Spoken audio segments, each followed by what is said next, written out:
ওম শ্রী গণেশায় নমঃ। ওম নমঃ শিবায়। তো বন্ধুরা, আমি আমার ভিডিওতে খুবই সংক্ষিপ্ত আলোচনা করতে চলেছি। আমাদের অনেকেরই দাঁতের গোড়া ফুলে ওঠে এবং দাঁতের গোড়া থেকে পুঁজ বেরোতে থাকে। এছাড়া দাঁতে পোকা ধরে থাকে এবং দাঁতায় নানা রকম ক্ষয়ক্ষতিগ্রস্ত হয়ে থাকে। তো দাঁতের যে কোনো সমস্যা থেকে পরিত্রাণ পেতে এবং আরোগ্য লাভ পেতে আমি আমার এই ভিডিওতে একটি টোটকার কথা আলোচনা করতে চলেছি।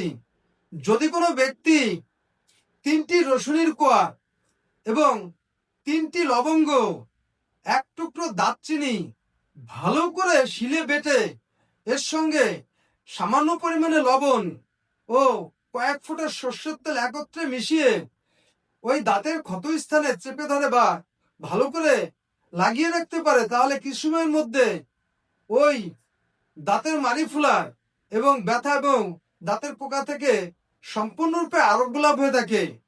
তো বন্ধুরা, এই ছিল আমার এই ভিডিওর মূল সংক্ষিপ্ত আলোচনা। নমস্কার।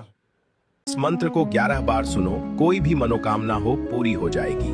ओम नमो हनुमते रुद्रावताराय विश्वरूपाय अमित विक्रमाय प्रकाश पराक्रमाय महाबलाय सूर्यकोटि समप्रभाय रामदूताय स्वाहा।